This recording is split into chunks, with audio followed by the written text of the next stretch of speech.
The Warrick family consisted of Daniel Warrick, a successful 45-year-old investment banker with a penchant for Brooks Brothers suits; his second wife, Sophia, a striking 38-year-old interior designer with a flair for the dramatic; and Daniel's son from his first marriage, Lucas, a 20-year-old college dropout with a chip on his shoulder and a history of minor run-ins with the law. To their neighbors in Greenwich, Connecticut, the Warricks appeared to be living the American dream. Daniel's career was thriving, Sophia's design business was gaining traction among Greenwich's elite, and Lucas, despite his academic setbacks, seemed to be finding his footing working at a local garage. Little did anyone suspect that beneath this carefully cultivated image lay a powder keg of secrets, jealousies, and dangerous desires. Daniel Warrick's first marriage to Elena, Lucas's mother, had been a whirlwind romance that quickly soured. Elena, a free-spirited artist, found herself stifled by Daniel's rigid life and expectation. Their arguments, once confined to hushed whispers behind closed doors, escalated into shouting matches that echoed through their home, leaving a young Lucas cowering in his room. The divorce, when it came, was bitter and protracted. Elena fought for full custody, painting Daniel as a cold, neglectful father. In the end, the court granted joint custody, but the damage was done. Lucas, then only 10 years old, was torn between two warring parents, his loyalty constantly tested.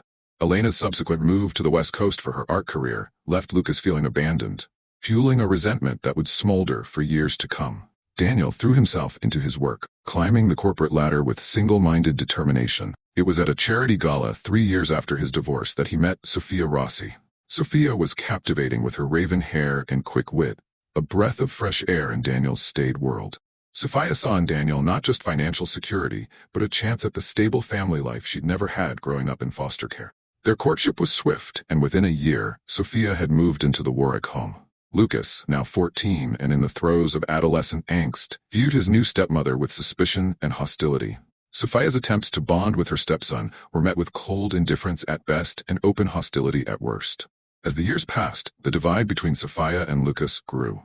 Daniel, eager to avoid conflict, turned a blind eye to the tension, convincing himself that time would heal all wounds. Sophia, frustrated by her inability to connect with Lucas, gradually withdrew, focusing on her burgeoning design career and the social circles that had opened up to her. Lucas's teenage years were marked by rebellion, skipping classes, experimenting with drugs, and petty theft. Each incident widened the chasm between him and his father, with Sophia often caught in the crossfire. By the time Lucas grudgingly enrolled in the local community college, the Warrick home had become a battleground of unspoken grievances and simmering resentments, setting the stage for the explosive events to come. The catalyst for the Warrick family's unraveling came on a sweltering July afternoon. Lucas, having dropped out of college and now working as a mechanic, returned home earlier than usual, nursing a hangover and in a foul mood. The house was quiet. Daniel was away on a business trip, and Sophia was presumably at a client meeting. Seeking aspirin for his pounding headache, Lucas entered the master bedroom, a space he usually avoided. As he rummaged through the medicine cabinet, a buzzing sound caught his attention. Sophia's phone, forgotten on the nightstand, lit up with a new message. Perhaps it was the lingering effects of the previous night's indulgences, or simply a malicious impulse. But Lucas found himself reaching for the device. The message preview on the lock screen made his eyes widen. "Can't wait to see you later, my love." The phone was locked. But this single message was a key to a Pandora's box of secret. Over the next hour, Lucas sat on his parents' bed, his headache forgotten as more messages arrived, each one more incriminating than the last. He learned that the sender was Xavier Connolly, a name he vaguely recognized as a client of Sophia's design business. The messages painted a vivid picture of a torrid affair that had been going on for months. There were references to clandestine meetings, passionate encounters, and promises of a future together. As the reality of his discovery sank in, a mix of emotions washed over Lucas. There was disgust at the thought of his stepmother's infidelity, a twisted sense of satisfaction at having ammunition against the woman he'd resented for years, and beneath it all, a spark of opportunity. When Sophia returned home that evening, she found Lucas waiting for her in the kitchen, an unsettling smirk playing on his lips. The air was charged with tension as he casually asked about her day, his eyes glinting with newfound knowledge. Sophia, sensing something amiss, answered cautiously, unaware that her carefully constructed world was about to come crashing down around her. Lucas wasted no time in revealing his hand. With a casualness that belied the weight of his words, he mentioned Xavier's name, watching as the color drained from Sophia's face. He laid out what he knew, savoring each flinch and gasp from his stepmother as he recounted the details of her affair. Sophia's initial denials quickly gave way to desperate pleas as Lucas made his intentions clear. He wanted money, $1,000 a month, in exchange for his silence. The irony wasn't lost on him. For years, he'd resented Sophia's presence in his life, and now he saw an opportunity to profit from it. Her voice shaking, Sophia tried to reason with him. She spoke of family loyalty, of the pain this would cause Daniel, of the potential to tear their lives apart. But Lucas was unmoved. With cold calculation, he pointed out that it was Sophia who had jeopardized their family with her infidelity. He was merely capitalizing on her mistake. The negotiations were tense, with Sophia trying to bargain the amount down and Lucas standing firm. In the end, faced with the prospect of losing everything, her marriage, her social standing, her carefully cultivated image, Sophia capitulated. She agreed to Lucas's terms, her voice hollow with defeat as she promised to make the first payment the following day. As Lucas left the kitchen, a sense of power surged through him. He had the upper hand for the first time in years, and he intended to make the most of it. Sophia, left alone, her mind racing as she grappled with the magnitude of her predicament. The first payment was made in cash, handed over in a plain envelope in the garage, away from prying eyes. Lucas counted the bills slowly, relishing Sophia's discomfort. With a smirk, he reminded her that this was just the beginning. In the weeks that followed, a new dynamic took hold in the Warrick household. On the surface, little had changed. Daniel remained oblivious, absorbed in his work. But beneath the veneer of normalcy, a current of tension crackled. Sophia walked on eggshells, her once confident demeanor replaced by nervous glances and forced smiles. Lucas, emboldened by his newfound power, became more openly disrespectful, knowing Sophia wouldn't dare challenge him. As summer waned, the weight of her secret and the strain of meeting Lucas's demands began to take their toll on Sophia. Little did she know, this was only the beginning of a nightmare that would spiral far beyond her control. As weeks turned into months, the fragile equilibrium in the Warrick home began to crumble.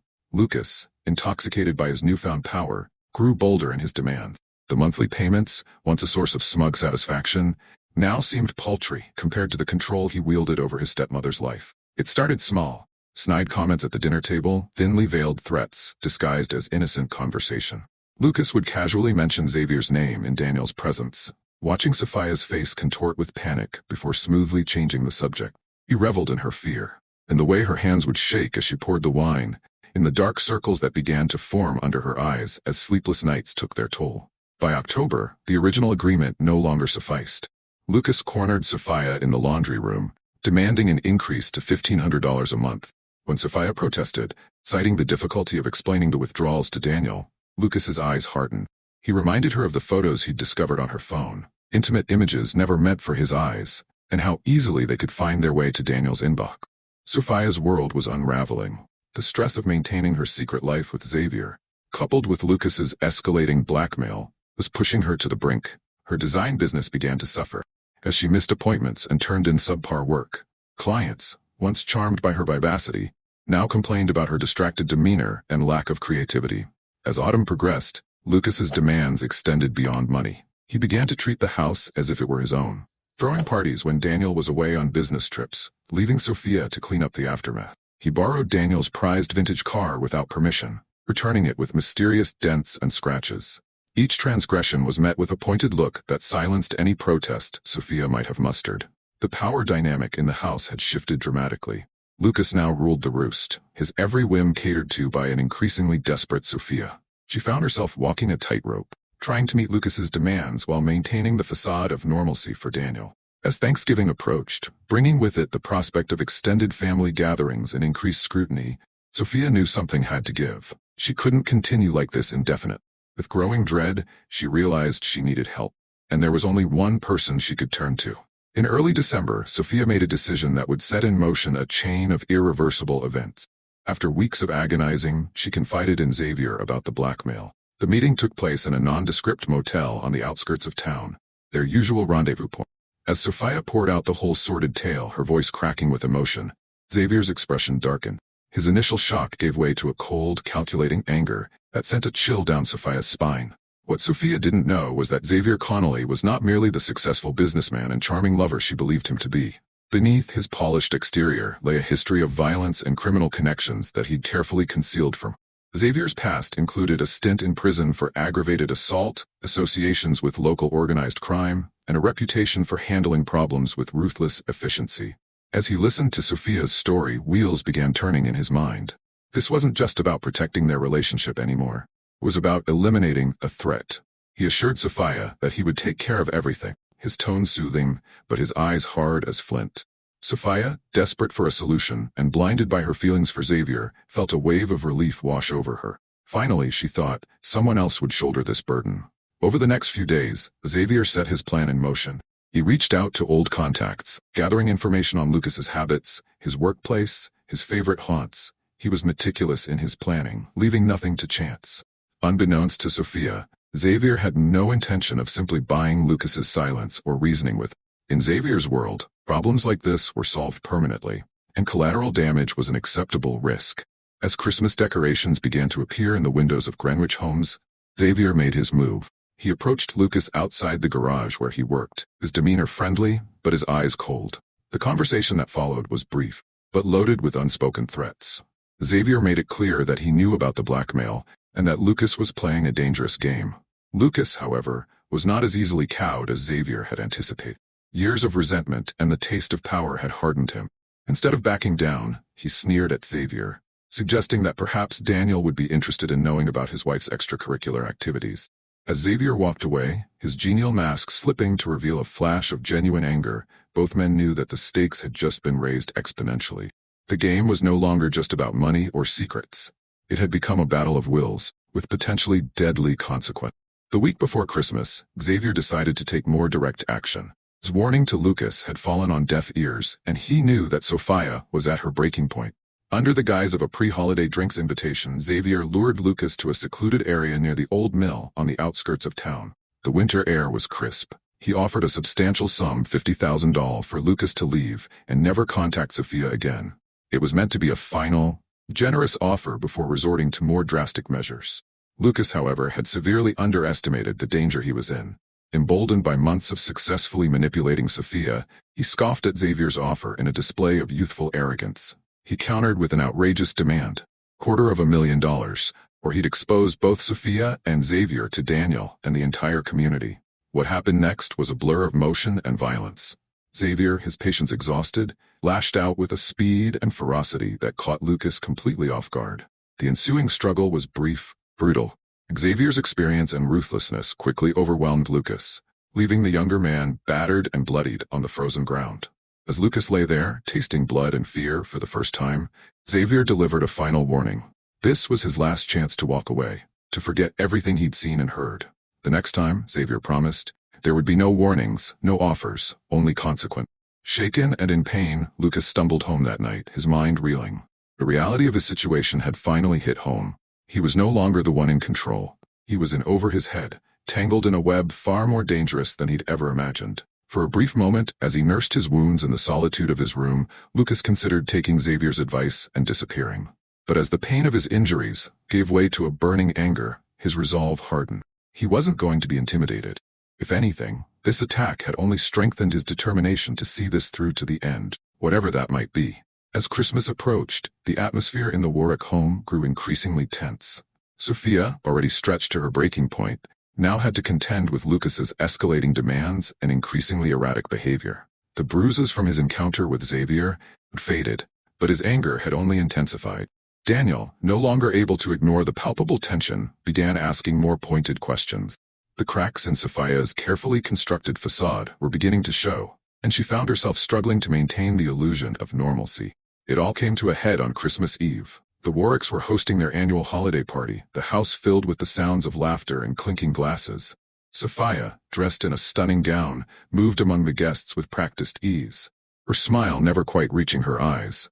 Lucas, sullen and nursing a whiskey in the corner, watched his stepmother with barely concealed contempt.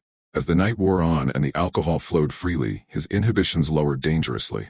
In a moment of reckless anger, he approached Sophia as she chatted with some of Daniel's colleagues, whispering in her ear. He demanded another payment, $5,000 this time by the end of the week. When Sophia, her face pale but composed, tried to quietly reason with him, Lucas's control slipped. Sophia, her heart pounding, quickly excused herself and practically dragged Lucas to the study.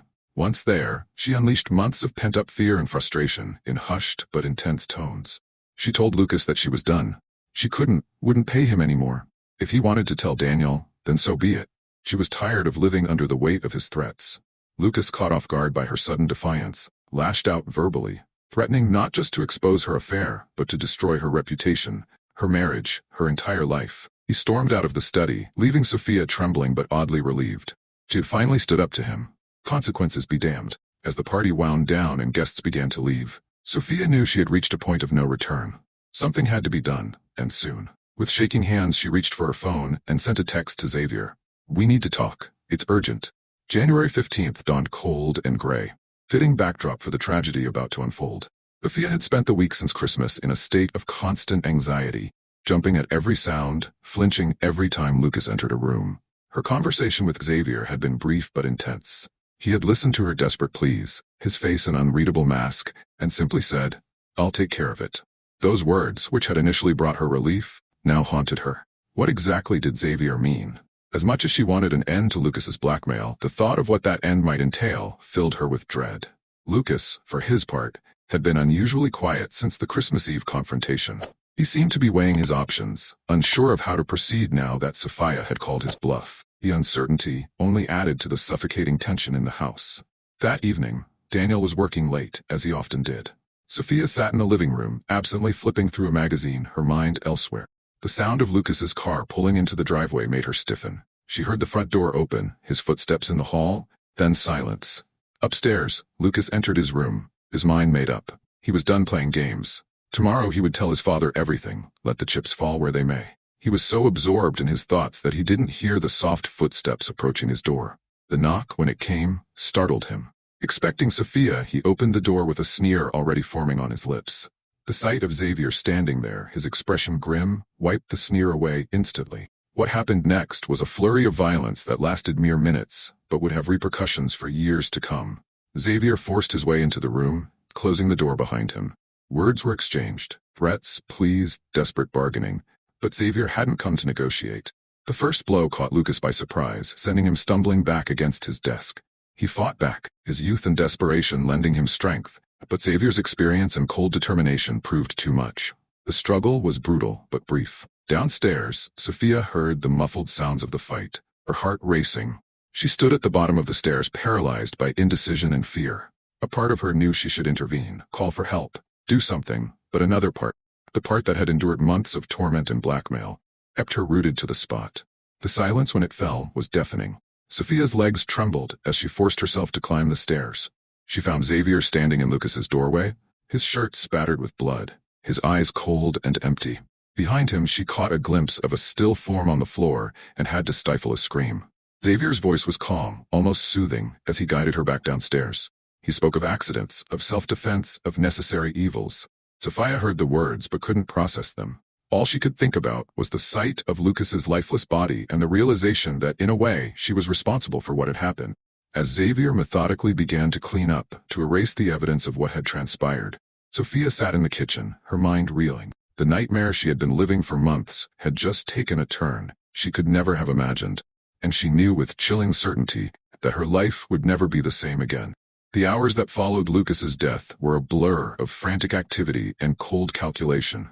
Xavier, drawing on skills honed through years of criminal association, took charge of the situation with ruthless efficiency. Sophia, still in shock, found herself following Xavier's instructions mechanically. They cleaned the room meticulously, removing any trace of Xavier's presence.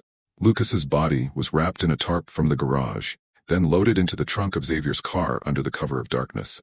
As dawn broke, Xavier drove away with grim purpose, leaving Sophia alone in the house with the impossible task of maintaining normalcy.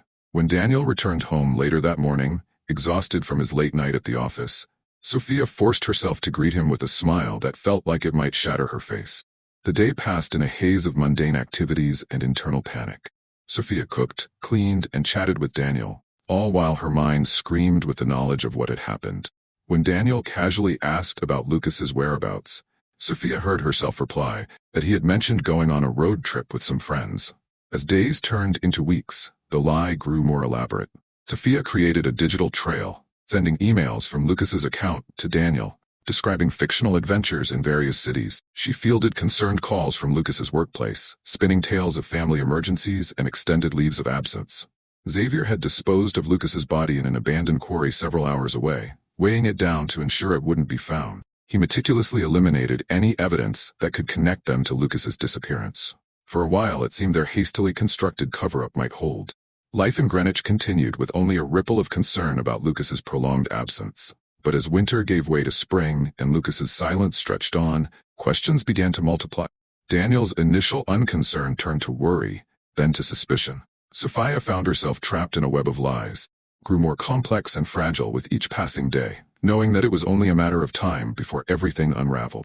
Detective Sandra Blake had seen her fair share of missing persons cases in her 15 years with the Greenwich Police Department, but something about Lucas Warrick's disappearance nagged at her from the start. The pieces didn't quite fit: the sudden departure, the sporadic communication, the lack of financial activity. As spring bloomed in Greenwich, Detective Blake dug deeper into the Warrick family dynamics. She interviewed friends, colleagues, and neighbors, slowly piecing together a picture of a household fraught with tension. The more she learned, the more her suspicions grew. Daniel Warrick, initially reluctant to involve the police, became an increasingly vocal advocate for finding his son. His faith in Sophia's explanations had begun to waver, and he pressed for a more thorough investigation. This pressure, combined with Detective Blake's relentless pursuit of the truth, began to expose the cracks in Sophia's carefully constructed narrative. The breakthrough came in late April when one of Lucas's co-workers at the garage came forward with crucial information. He recalled overhearing a heated argument between Lucas and Sophia just before Christmas, with mentions of money and threats. This revelation shifted the entire focus of the investigation. Detective Blake brought Sophia in for questioning, subjecting her to hours of intense interrogation. Sophia, worn down by months of guilt and fear, began to falter. Her story, once seamless, now showed inconsistencies. She stumbled over dates, contradicted her earlier statements, and grew visibly agitated when pressed about her relationship with Lucas. As Sophia's composure crumbled, Detective Blake sensed she was on the verge of a breakthrough. She decided to take a risk, bluffing about evidence they didn't actually have. She mentioned phone records showing frequent contact with an unknown number around the time of Lucas's disappearance, implying they knew about Xavier's involvement. The gambit worked. Sophia, believing the police knew far more than they actually did, broke down. Through tears and gasping sobs, she confessed to the affair, the blackmail, and her knowledge of Lucas's fate. She implicated Xavier, portraying herself as a terrified bystander to his actions. With Sophia's confession, the case broke wide open. An APB was issued for Xavier Connolly, and search teams were dispatched to the quarry where Lucas's body had been hidden. As news of the confession spread through Greenwich, the community reeled from the shocking revelations. The picture-perfect family on Maple Street had harbored darker secrets than anyone could have imagined. In the days following Sophia's confession, Greenwich became the center of a media frenzy. News vans lined Maple Street, reporters clamoring for any tidbit of information about the scandalous murder that had rocked the quiet suburb. Detective Blake, now heading a task force dedicated to the case, worked tirelessly to bring all the perpetrators to justice. Thanks to Detective Blake's skillful coordination with state and federal authorities, Xavier was apprehended at a bus station in Nevada, attempting to cross into Mexico. His arrest was the final piece of the puzzle. Under intense interrogation, Xavier eventually corroborated much of Sophia's story. Though he attempted to paint himself as a man driven to desperate measures by love, he revealed the location of key evidence, including the murder weapon and some of Lucas's personal effects, which he had kept as a twisted sort of trophy. As the full extent of the conspiracy came to light, the impact on those involved was profound. Daniel Warrick, confronted with the brutal truth of his wife's infidelity and his son's death, withdrew from public life. Friends reported that he seemed a shell of his former self, devastated by the twin betrayals of the two people he had trusted most. The community of Greenwich, once so proud of its safe, wholesome image, was forced to confront the darkness that had festered beneath the surface. For Detective Blake, the resolution of the case was bittersweet. While she took pride in unraveling the complex web of lies and bringing the perpetrators to justice, she couldn't shake the feeling that if she had pieced things together sooner, a young man's life might have been saved. In the end, justice was served, but it brought little comfort to those most affected. Xavier, with his history of violence and his role as the primary actor in Lucas's death, was sentenced to life in prison without the possibility of parole. Sophia, despite her attempts to paint herself as a victim of circumstance, was found guilty of conspiracy and accessory to murder. She received a 25-year sentence, with the possibility of parole after 15 years. Daniel Warrick, a broken man, sold the family home and left Greenwich, unable to bear the constant reminders of his loss and betrayal. He retreated to a quiet life in another state, where he could grieve in private and attempt to rebuild some semblance of a life. The case left an indelible mark on Greenwich. The community, once known for its low crime rate and family-friendly atmosphere, now found itself grappling with a new, unwelcome notoriety.